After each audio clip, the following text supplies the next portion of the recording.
네, 여러분 안녕하십니까? 교육심리학 2주차 수업을 시작하겠습니다. 1주차 교육은 9월 5일 날 학교에서 대면 수업으로 여러분들을 뵙는데요.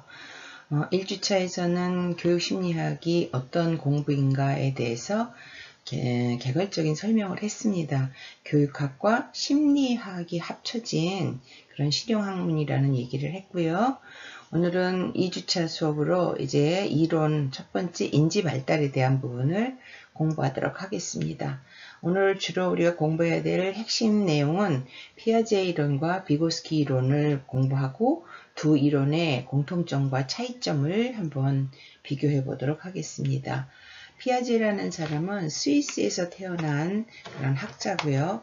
이 사람은 자기 자녀, 딸 3명을 키웠는데 아이들이 아빠의 눈에서 보면 다 어린아이들인데 연령대에 따라서 세상을 인식하고 반응하는 게 너무나 달라서 아이들이 이 나이 차이가 이렇게 적음에도 불구하고 세상을 보는 관점은 왜 이렇게 다를까라는 것에 궁금증을 가지고 연구를 하기 시작한 그런 케이스입니다. 네, 차근차근 교재를 가지신 분들은 32페이지를 피시고 비교하시면서 공부를 하시겠습니다. 먼저 피아제 인지발달 이론 보고요. 그 다음에 비고스키 인지발달 이론, 그 다음에 이 두 개의 이론을 비교하는 것으로 수업을 진행합니다. 피아제 인지발달 이론을 먼저 보는데요. 먼저 그 교재에 보시면 이렇게 얘기를 했습니다. 피아제는 대상인 학습자가 생물적 성숙과 물리적 환경의 중요성을 강조했습니다. 그러니까 나이가 먹고 어떤 환경에서 성장하느냐에 따라서 이 뇌발달, 지식을 알아가는 인지발달이 차이를 보인다라고 본 게 피아제고요. 그 다음에 비고스키는 사회문화적 환경의 영향력을 강조한 것이 비고스키입니다. 그건 나중에 맨 뒤에 가면 다시 비교를 해서 보도록 하겠습니다. 그 32페이지 밑에 보시면 피아제 이론 발달의 개념에서 피아제는 우리의 인지가 환경과 끊임없이 상호작용을 하면서 발달을 한다라고 전제했고 쉐마, 도식이라는 말을 썼습니다. 도식이라는 것은 이런 거죠. 우리 머릿속에 저장된 외부 세계에 대한 정신적 표상, 지식 또는 행동 유형을 도식이라고 한다. 내가 머릿속에 어떤 단어를 듣거나 현상에 대해서 자극을 받으면 떠오르는 생각을 도식이라고 한다는 거죠. 쉽게 말해서 여기 우리 교재에는 공에 대한 예를 들어놨는데 공 하면 사람들이 말랑말랑하다, 동그랗다, 던지는 놀이도구다 이렇게 내가 가지고 있는 공에 대한 어떤 정보가 있죠. 그러니까 사람들은 그렇게 세상의 모든 만물을 내가 가지고 있는 지식, 그 다음에 어떤 행동적 유형, 가상적 인지 구조를 통해서 인식을 한다는 거예요. 이게 조금 더 발달이 되면 생애 초기에 경험한 것이 나의 정보가 되어서 선생님 그러면 내가 선생님에게 처음 받은 개념이 평생 선생님에 대해서 갖게 되는 그런 어떤 인식으로 발전이 되는 거죠.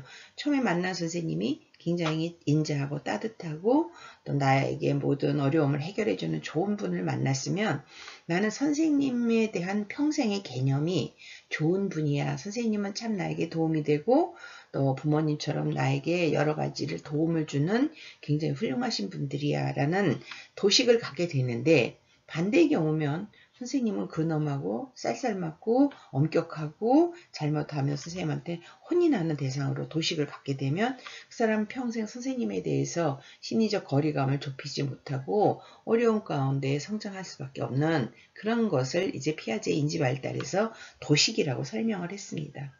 도식이라는 거는 피아제는 뭔가 이런 것에 대해서 고정으로 굳어 있는 게 아니고 어떤 과정을 거쳐서 바뀐다. 도식이라는 것이 바뀐다. 이제 이런 설명을 했고요.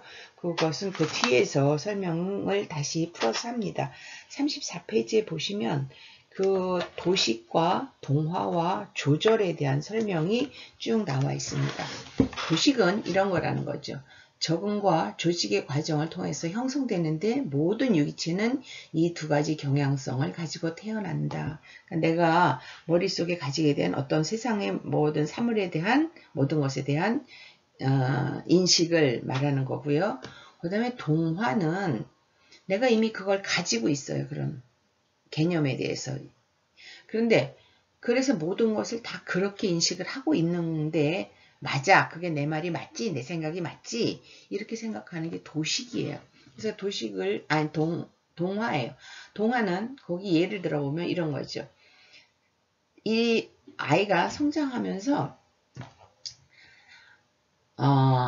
도식이 이렇게 네 발로 다니는 동물은 멍멍이야. 이런 도식을 가지게 됐는데 아이가 공원에 나가서 고양이를 봤어요. 그래서 고양이도 개하고 똑같이 털이 있고 네 발로 다니고 꼬리가 있고 비슷해요. 그러니까는 아이가 그 고양이를 보면서 자기 도식에 의해서 저거는 멍멍이야 라고 얘기를 하는데 이건 동화예요. 내가 가지고 있는 정보와 눈에 보여지는 것이 일치한다 라고 생각하는 건 동화예요.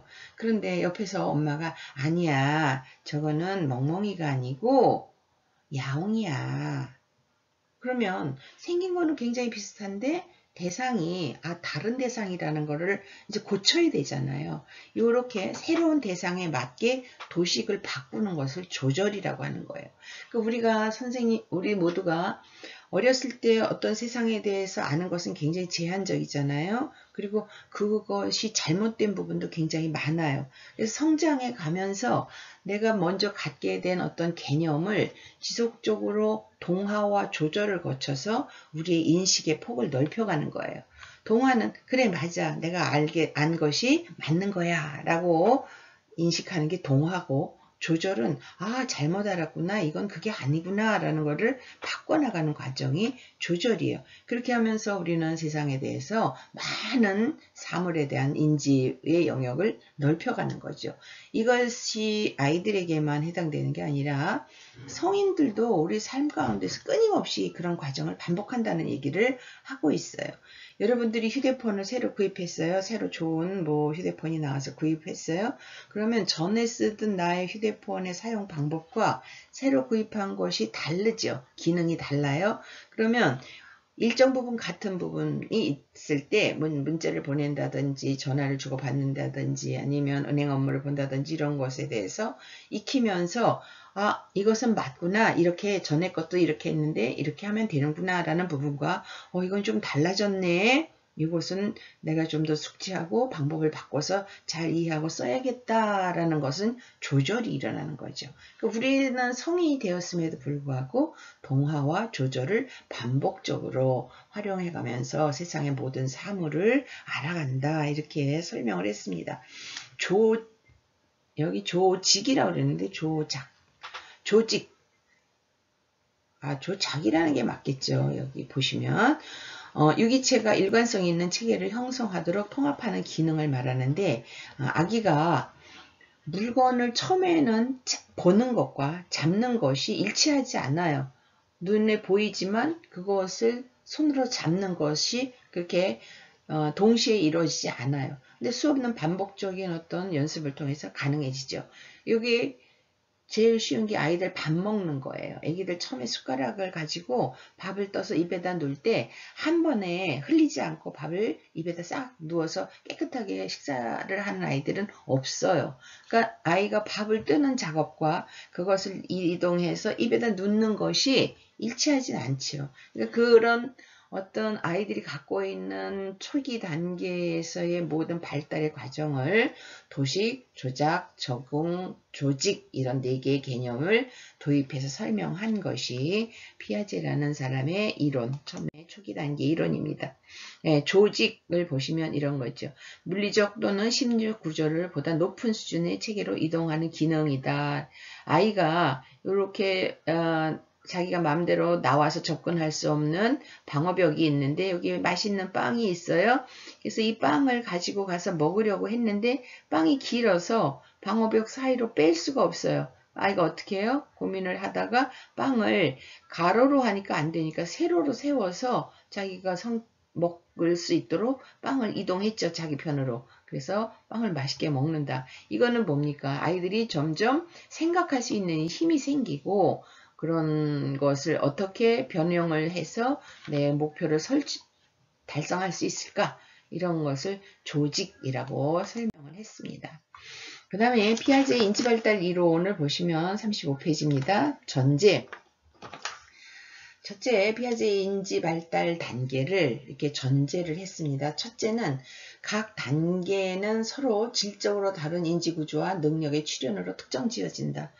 전 단계와 이렇게 감각운동기, 전조작기, 구체적 조작기, 형식적 조작기의 단계를 거쳐서 아이들의 인지가 발달해 가는데 감각운동기의 아이들이 인식하는 그 세계와 전조작기에서 세상을 바라보고 인식하는 기능은 전혀 다르다는 거예요. 그래서 각 단계별로 질적으로 다른 인지구조와 능력이 출현한다. 그 다음에 두 번째는 순서의 동일성. 각 단계의 순서는 모든 아동이 동일하게 이동한다. 그러니까 아이들이 나서 성장해가는 과정은 모든 아이들에게 물론 시차는 있을 수 있어요. 조금 더 이게 일찍 나타나는 아이도 있고 느리게 발달이 되는 아이도 있지만 단계는 감각운동기에서 전조작기, 구체적 조작기, 형식적 조작기로 이렇게 이동해가는 발달 단계는 동일하다. 그 다음에 세 번째, 각 단계에 도달하는 나이는 아이의 경험, 문화, 성숙도에 따라서 다를 수 있다. 지금 좀 전에 제가 먼저 말씀드렸어요.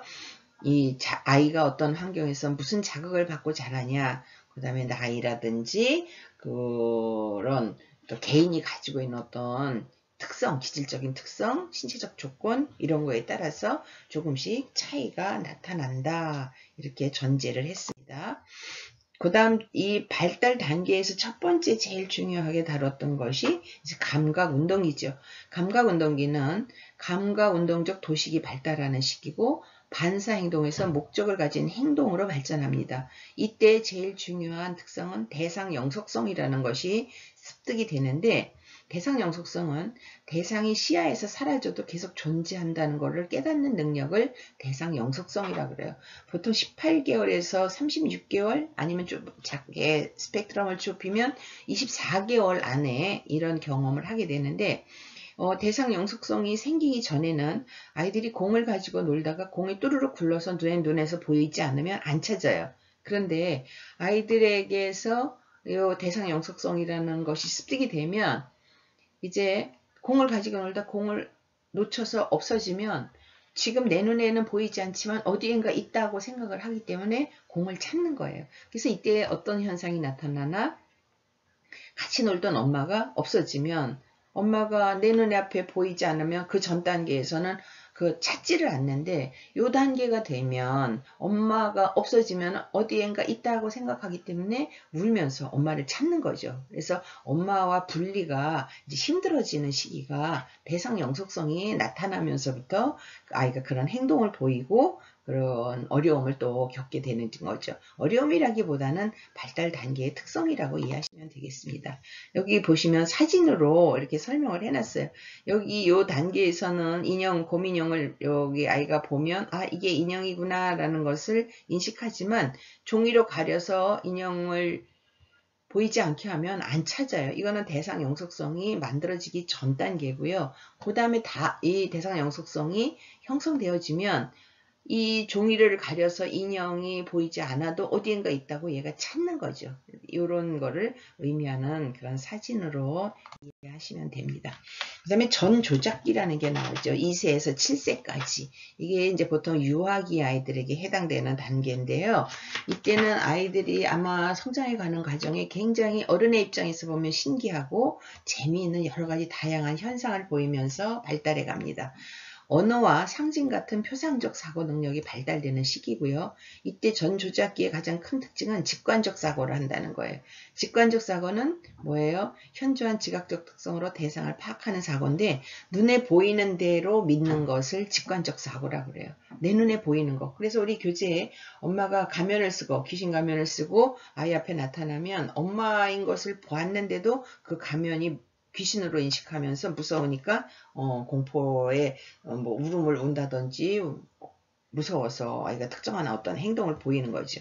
엄마인 것 같은데 엄마의 그 가면이 쓴 것만 받아들이기 때문에 그런 행동을 보여요. 그 다음에 중심화라는 게 있는데 이것은 자기중심적으로 사물의 한 가지 차원에만 초점을 두고 다른 중요한 특성들은 그냥 넘겨버리는 그런 특성을 중심화라고 합니다. 자, 보시면 여기 이제 보존 실험이라는 게 있어요. 아이들이 이렇게 두 개의 그릇에 동일한 양의 물을 담아 놓고 확인을 시키는 거예요. 자, 이쪽 물하고 이쪽 물하고 양이 똑같으지? 네, 똑같아요. 그 다음에 용기를 바꿉니다. 요곳에 있는 거를 이렇게 밑이 좁고 긴 병에다가 아이가 보는 앞에서 물을 부어요. 그러면 아이가 여기서 네, 두 개가 똑같아요. 그런데 아이가 보는 앞에서 이건 놔두고 여기에 있는 것을 좁은 병에다 붓고 비교를 해요. 어느 물이 많으니 그러면 아이는 이것의 높이가 높아졌기 때문에 그래서 밑에 면적이 넓어졌다는 것은 인식을 못하는 단계예요. 높아졌기 때문에 당연히 아이는 자신 있게 이쪽이 많아요 라고 지적을 한다는 거죠. 그럼 어른들의 입장에서는 바보 아니야? 너 보는 앞에서 똑같다는 거 이렇게 보았잖아. 그런데 이 단계의 아이들은 인식의 정도가 요거밖에 안 되기 때문에 발달 단계의 특성이라고 보시면 되겠습니다. 자, 자아 중심성이라는 게 있습니다. 이게 유명한 피아제의 그 세계의 산 모형인데요. 이렇게 아이에게 모형을 앉혀놓고 세 명의 아이들을 A, B, C의 자리에다가 앉혀놓습니다. 그리고 아이들에게 네가 보는 산은 어떤 모양이니? 그러면 각자가 A에 앉아있던 아이는 이런 모양, 그 다음에 B의 위치에서 본 아이는 자기 위치에서 본 산의 모형, C의 위치에서 본 아이는 이 자기가 본 산의 모형을 지적을 합니다. 그러니까 아이들은 이거를 입체적으로 통합적으로 생각할 수 있는 힘이 없기 때문에 내 눈에 보이는 것이 전부 다라고 믿는 특성을 가진 것을 자아중심성이라고 한다는 거죠. 그래서 아이들에게 이런 때는 그런 거예요. 엄마 생일 선물날 내가 제일 소중하게 여기는 것을 엄마 입장에서는 터무니없지만 아이는 내가 제일 중요한 로봇이라든지 어떤 장난감을 내가 엄마에게 이걸 선물하면 엄마도 엄청 좋아하겠지? 라고 생각하고 내가 중요하고 내 생각에 입각해서 모든 결정을 하는 시기가 이 시기라고 보면 되고요. 그 다음에 그 전인과적 사고와 인공론, 물활론이라는 특징이 또 이 단계의 아이들에게는 있습니다. 이 전조작기 아이들의 특징이 이거예요. 전인과적 사고는 원인과 결과에 대해서 논리적 추론 능력이 없어서 나타나는 비논리적이고 주관적인 인과적 사고. 예를 들어놨어요. 이 시기 아이들이 묘지에 가면 유난히 공포를 호소하고 무서워하는데 묘지가 죽음을 결정짓는 원인이다 라고 생각하는 거예요. 사람이 이렇게 연령이 되고 어떤 동기가 있어서 이유가 있어서 생명이 다해서 죽으면 묘에다가 묻는다 이런 과정을 인식하는 게 아니고 그 묘와 죽음과 공포스러운 것이 혼돈이 되어지면서 한꺼번에 그거를 받아들이면서 묘지에 가면 죽을 수도 있어. 묘지에 가서 내가 또 이런 어려운 무서운 일을 당할 수 있어 라고 해서 묘지 자체에 대한 공포를 갖게 되는 그런 인과적 사고를 논리적으로 분리해서 생각할 수 없는 시기를 말하는 거고요. 인공론, 그 다음에 이 물활론이 이때 애들에겐 굉장히 큰 특징이죠. 모든 물체에는 생명이 있다라는 감정을 부여해요. 그래서 뭐 아이들이 지나가다 책상에 부딪히면 어른들이 책상을 딱 때리면서 이놈 뗐지 맴매 왜 우리 애기 아파하게 했어? 그러면 아이는 위로받는다는 거죠. 너도 우리 엄마한테 맴매하니까 아프지? 그러고 그런 생명이 있다고 생각하기 때문에 감정이 부여되는 단계가 전조작기의 아이들의 사고방식입니다. 그 다음에 7살에서 11살 되면 이제 초등학교쯤 들어갔을 때 아이들이 가지게 되는 사고인데 인지발달인데 이때를 구체적 조작기라고 하는 거죠. 구체적 상황에서 논리적 사고를 발달해요. 그래서 이때 뭐가 가능하냐? 이제 과학이라는 공부가 아이들에게 선생님이 지도를 하면 개념이 받아들일 수 있는 준비가 되어 있는 시기가 7살에서 11살 때 시작이 된다는 거예요. 가역성의 개념을 획득해요. 아까 말했죠. 아이들이 보는 앞에서 용기를 바꾸면서 물을 부었을 때 전조작기 아이들은 그 물의 양이 변하지 않았다는 것을 알면서도 많은 것을 눈에 보이는 대로 선택을 했던 시기가 있는데 구체적 조작기에 오면 에이 똑같아요. 이 선생님 이거랑 이거랑 그릇이 바뀌었지 이 양은 똑같아요 라는 것을 어렵지 않게 선택할 수 있는 인지구조를 갖게 되는 거죠. 보존 개념이 획득되고 수평적 교차, 동일 개념이 과제 형태에 따라 습득 시기가 달라지는 현상을 구체적 조작기다라고 피아제는 설명했습니다.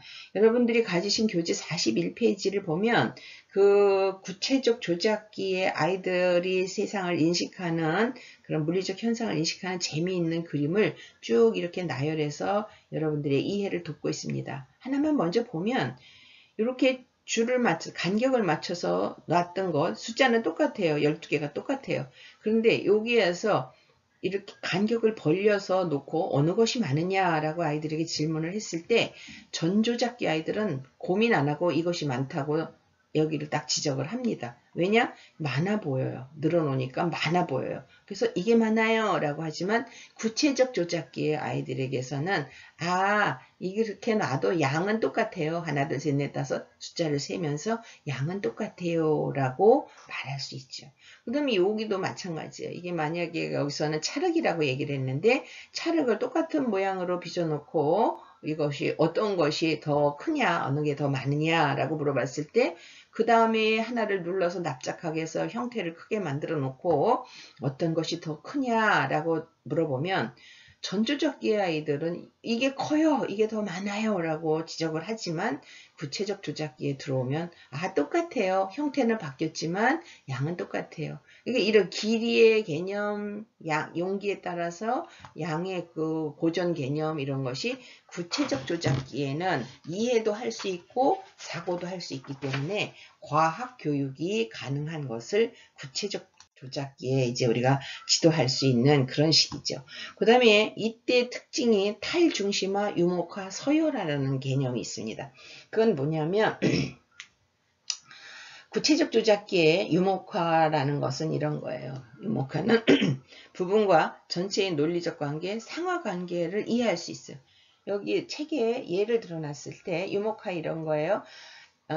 남자 아이 5명, 그 다음에 2명의 여자아이를 7명의 아이들을 놓고 선생님이 질문을 아이들이 많니 남자아이들이 많니 라고 물어보면 전조작기 아이들은 남자아이들이 많아요 라고 대답하는데 구체적 조작기에는 아이들이 많아요 라고 대답해요. 문제 뭐냐면 아이들의 그 개념에는 남자아이들도 아이들에 들어간다는 상위 개념을 이해한다는 거죠. 근데 전조작기 아이들은 눈에 보이는 남자아이들이 많아요 라고 여자아이는 2이고 남자아이는 5이니까 남자아이들이 많아요 라고 얼른 대답을 하지만 구체적 조작기 아이들은 남자아이도 아이에 들어가 그러니까 전체가 다 아이기 때문에 남자아이들보다는 아이들이 많아요 라는 대답을 할 수 있어요. 이게 유목화예요. 상위 개념에 대한 그런 이해가 가능한 나이를 구체적 조작기라고 하고요. 서열화는 순서에 따라서 크기에 따라서 무게에 따라서 이런 것을 배열할 수 있는 능력 그래서 이때는 뭐 키대로 세운다든지 그다음에 무게대로 어떤 뭔가를 나눈다든지 뭐가 무엇보다 많다든지 이런 개념이 가능한 것을 구체적 조작기라고 합니다.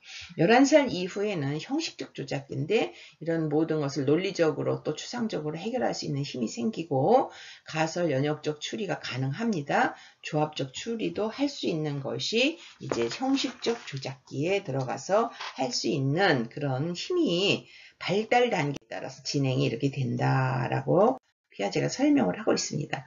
피아제 이론이 굉장히 인간 발달에 중요한 핵심 이론이긴 하지만 또 비판점이 있습니다. 비판점은 뭐냐면 감각적 운동, 아이들 그 어린 전조작기 이전에 감각적 운동과 전조작기 이후의 인지 능력에 대해서 너무 과소평가한 부분이 있다.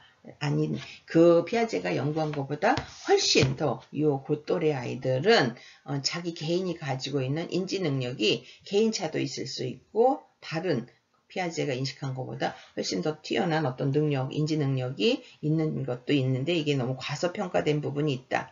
그 다음에 서로 질적으로 다른 인지 발달 단계가 실제로 존재하는지에 대해서 증명을 못했어요.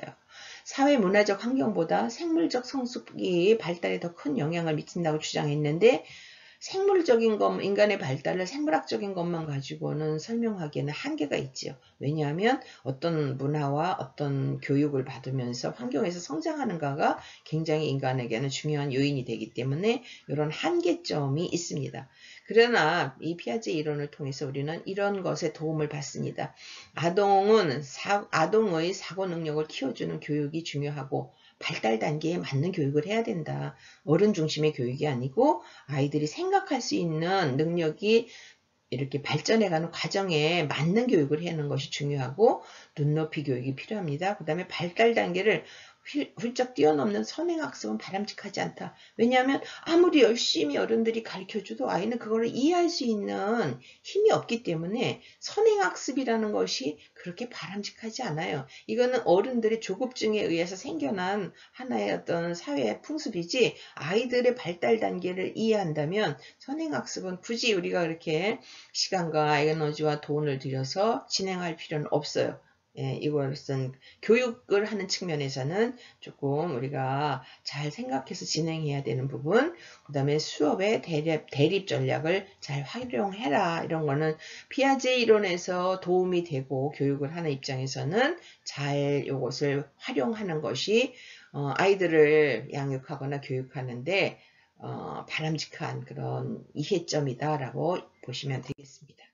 다음에 이제 비고스키 이론이 나오는데요. 비고스키는 러시아의 심리학자입니다. 그리고 교재에도 보시다시피 아주 유복한 유대인 가정에서 태어나서 좋은 교육을 받고 영특한 머리, 배경이 아주 좋은 환경에서 성장한 그런 학자로 알려지고 있습니다. 비고스키 이론 중에서 유명한 게 근접 발달이라는 것이 있는데요. 그 교재를 같이 한번 48페이지 보세요. 보시면 그림이 하나 있습니다. 이 그림이 있는데 그림 2-8에 보면 근접 발달이 뭔가요? 표를 보세요. 요 밑에 보면 실제적 발달 수준이 있어요. 실제적 발달은 요거예요. 아이가 자기 힘으로 스스로 올라갈 수 있는 것이 한계가 여기까지예요. 실제적 발달. 여기까지. 그 다음에 여기 잠재적 발달 수준은 아이가 올라갈 수 없어요. 자력으로 손도 닿지 않고 발은 물론 안 닿아요. 그래서 어떻게 해요? 어른이 안아서 올려야 되는 것이 안아서 올리면 올라갈 수 있는 게 잠재적 발달이죠. 그런데 근접 발달 영역은 뭔가 요 중간이에요. 잠재적 발달과 실제적 발달의 중간인데 아이를 밑에서 받쳐준다든지 위에서 끌어올려 당긴다든지 하면 아이의 그런 힘과 어른의 도움을 통해서 요 영역에서 자기가 어른이 그냥 안아서 올리는 거와는 달리 자기 자력을 추가해서 이렇게 발달해 가는 단계를 근접 발달 영역이라고 설명을 했습니다. 혼자서는 문제를 해결할 수 없지만 어른의 안내 또는 친구와 협동하면 성공적으로 문제를 해결할 수 있는 영역을 근접 발달 영역이라고 했어요. 그래서 비고스키는 교육에서 아이들의 발달에서 이 근접 발달 영역을 굉장히 중요하게 강조했던 그런 학자입니다. 여기도 여러분들 교재에 보시면 표가 있는데요. 아이들이 성장해 가는데 어떤 성과를 내는데 도움이 없는 상황에서 이 정도밖에 성과를 낼 수 없어요. 그런데 도움을 주면 이만큼 빠른 속도로 어떤 성과를 성취할 수 있죠. 여기 B아동, 이건 A아동의 케이스고 B아동은 도움이 없는 상황에서는 마찬가지예요. 여기하고 같은데 도움이 있는 상황에서는 이렇게 높은 성과를 냈는데 이게 뭘까? 여기에 누가 어떤 도움을 줬느냐에 따라서 결과가 이렇게 달라질 수 있다라는 거를 표로 설명을 하고 있는 거죠.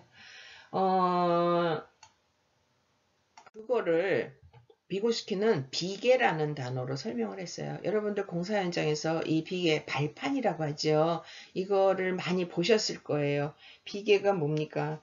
자기 공사를 좀 더 효율적으로 하기 위해서 발판을 설치해 놓고 뭐 물건을 날른다든지 한다든지 어떤 작업을 하는데 안전하게 또 손쉽게 일을 할 수 있도록 발판을 마련해 주는 걸 비계라고 하잖아요. 그러니까 아이들이 학습을 해가거나 발달을 해가는데 자기 혼자 자력으로 할 수 있는 거는 위험하기도 하고 빠른 변화를 추구하기에는 어떤 한계가 있기 때문에 그 능력을 가진 대상인 어른이 도움을 주면 빨리 아이들이 성장하고 변화한다는 것을 얘기하는 거예요.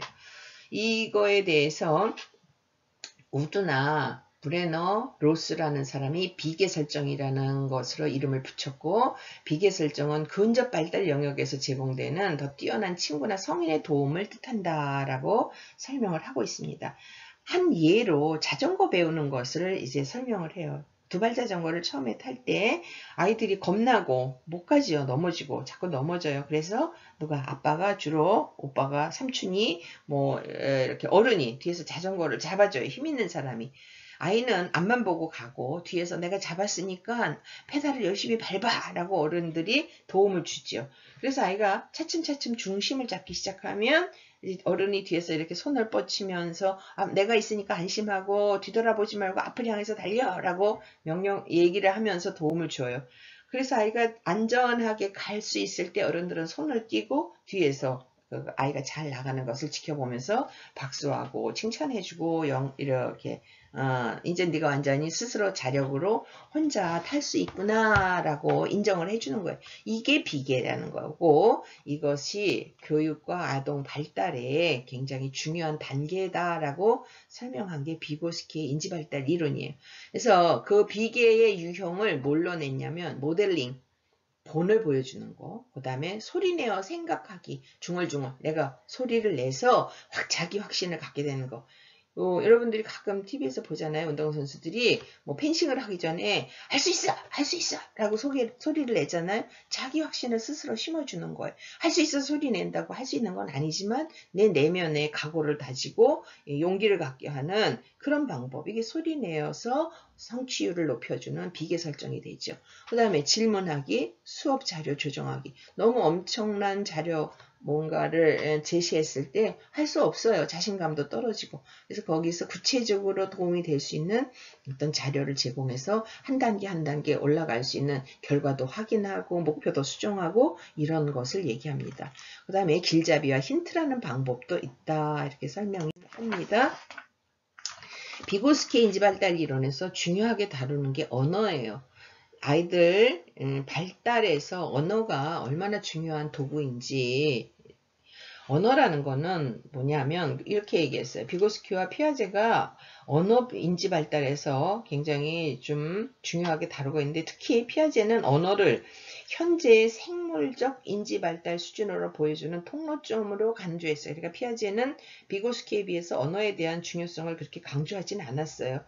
애들이 크면 성장해가는 과정에서 얼마나 처음에는 한 단어를 얘기하냐, 언제쯤 되면 문장을 얘기하냐, 성장하면서 자연스럽게 그렇게 언어 발달은 되어가는 거다라고 생각했는데, 비고스키는 아니다. 아이들이 언어 발달이 잘 되어진다는 거는 비계를 설정하는 것과 같다. 뭐냐? 아이가 말을 잘하면 자기 내면에 있는 이야기를 자연스럽게 표현하고 다른 사람의 이야기를 쉽게 이해할 수 있게 되고, 그러면 사람들의 칭찬과 격려를 받으면서 자기가 긍정적으로 자기 평가를 하죠. 야, 너 참 똑똑하구나. 너 너무 말을 잘하는구나. 어떻게 그런 신기한 생각을 했어? 이런 긍정적인 피드백을 받으면서 아이가 자기 스스로가 자신감을 갖게 되면서 그 외에 다른 발달이 상호작용을 하면서 훨씬 더 좋은 쪽으로 빠른 속도로 발달이 되기 때문에 언어라는 것은 마치 인간 발달에서 비계를 설치하는 것과 같다라고 언어의 중요성을 강조한 학자가 비고스키입니다. 비고스키가 또 내놓은 그 하나의 개념 중에서 사적 언어라는 게 있어요. 사적 언어는 내가 내면에서 내 스스로가 하는 말이에요. 혼잣말 형태로 나타나는데, 이 사적 언어는 외부 세계의 지식, 사회적 지식을 내부의 개인적 지식으로 바꾸는 그런 방법이고, 자기 자신의 생각을 조절하고 반영하는 수단이다. 그래서 여러분들이 지금도요, 가끔가다 어른인데도 우리는 이 사적 언어를 써요. 뭐라 그래요? 내가 뭔가 혼자 각오를 다져야 되는 상황이라든지, 아까 우리 운동선수 얘기도 했지만 아니면 내가 아주 부끄럽거나 실수를 했어요. 뭔가 실패를 했어요. 그러면 내가 이걸 해결을 해야 되잖아요. 그래서 어떻게 해요? 돌아서 아이씨 하지 말걸.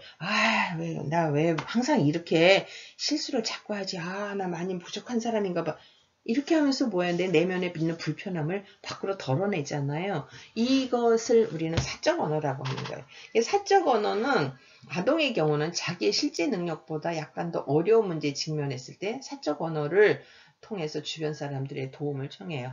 아이가 중얼중얼거리고 아씨 나 이거 못하는데 나 이거 어려운데 이렇게 혼자서 중얼중얼하면서 엄마 그래서 나 좀 도와줘. 선생님 나 이거 못해요.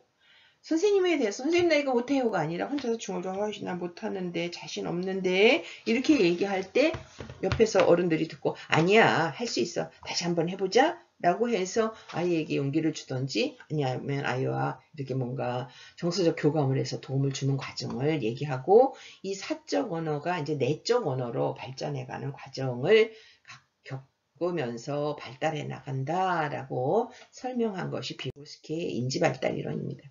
비고스키의 이론에 대해서도 아까 피아제처럼 비판점과 시사점이 있습니다.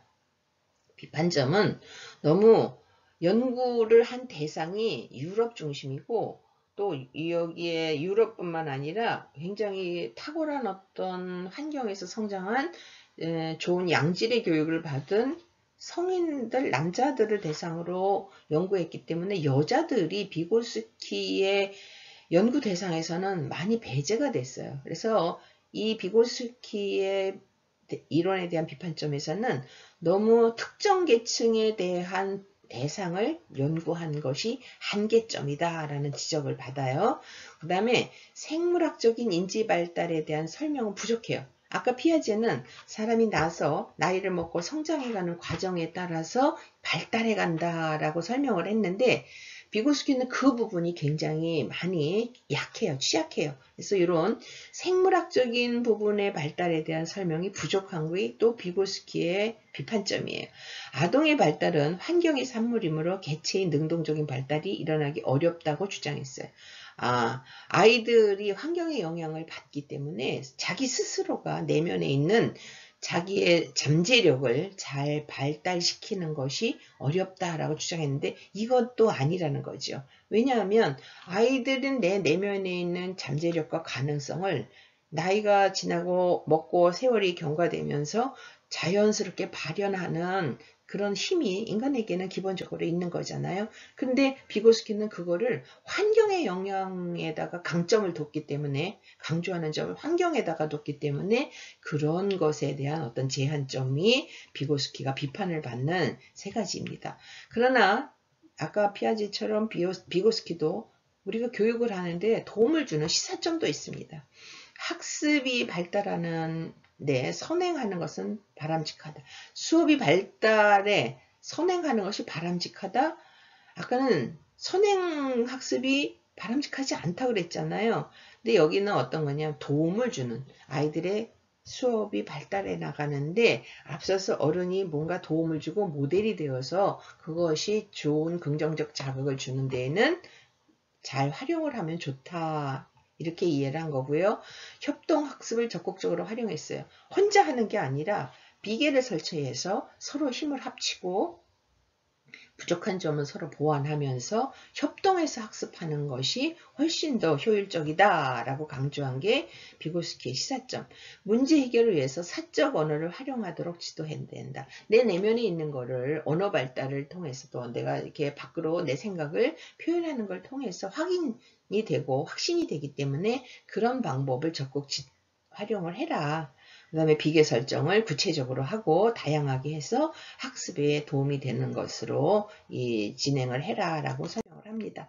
여러분들 교재 마지막에 보시면 맨 뒤에 비고스키와 피아제 이론을 이렇게 비교를 해서 표를 만들었습니다. 아동을 보는 관점. 그래서 피아제는 꼬마 과학자, 비고스키는 사회적 존재로 봤고 지식이 형성되는 과정, 나이를 먹고 세월이 지나면서 지식이 내면화되는 거, 그리고 확대되는 거 또는 밖으로 드러나지는 외면화, 그런데 비고스키는 사회 지식이 개인 내적 지식으로 내 안으로 쌓여가는 과정으로 인식을 했습니다. 환경은 물리적 환경을 중시했고 비고스키는 사회, 문화, 역사적 환경을 중시한 차이가 있습니다. 학습과 발달의 관계를 발달의 기초에서 그러니까 나이를 먹고 성장하면서 그거를 바탕으로 학습이 이루어진다라고 봤고 비고스키는 학습은 발달을 주도한다. 이 학습이 어떻게 되어 있느냐에 따라서 발달에도 영향을 받는다. 보는 관점이 거꾸로죠. 반대가 되는 그런 개념이에요. 언어 발달도 언어는 인지 발달이 되면서 자연스럽게 부산물로 나타나는 현상이고 인지 발달 후에 언어 발달이 이루어진다라고 본 게 피아제인데 비고스키는 인지 발달과 언어 발달은 상호 독립적이다. 서로 다른 문제고 언어가 잘 발달되어야 학습에도 그 중요한 영향력을 미친다. 이게 언어 발달에 대해서 더 강조한 게 비고스키입니다. 혼잣말, 중얼중얼 자기가 내면에 있는 말을 밖으로 표현하는 것은 미성숙하고 자기중심적인 성향이다 라고 피아제는 얘기했는데 비고스키는 그렇게 자기 혼잣말을 통해서 문제를 해결하는 사고가 발달되어지는 중요한 거기 때문에 이 혼자 내면의 이야기를 많이 해서 그것이 확신이 되고 자기 안에다가 내면화시키는 것이 굉장히 중요하다라고 조금 상반된 의견을 이렇게 냈고 그것을 간단하게 표로 그려서 여러분들이 이해할 수 있도록 제시를 했습니다. 도움이 됐을 것 같습니다. 자, 오늘은 여기까지 수업을 마무리합니다. 제가 빨리 하려고 해도 이미 40분이 지났습니다. 그래도 간단히 정리를 했고요. 다음 3주차 수업은 9월 12일에 진행될 예정이고 오늘 여러분들이 2주차 수업한 내용은 제가 그 카페에 비대면 수업 확인서를 올릴 테니까 거기에다가 제시한 문제를 잘 작성하셔서 저의 메일로 ojk9191 한메일점 내십니다. 이리로 9월 11일까지 보내주시면 제가 출석 처리를 하겠습니다. 이제 추석도 다가오고 여러 가지 분주하고 불안한 우리 사회 환경이 우리를 자유롭지 못하게 하지만 몸과 마음을 건강하게 관리하시고 다음 주에 또 이렇게 잘 즐겁게 만나 뵙도록 하겠습니다. 오늘도 긴 시간 수고하셨습니다. 감사합니다.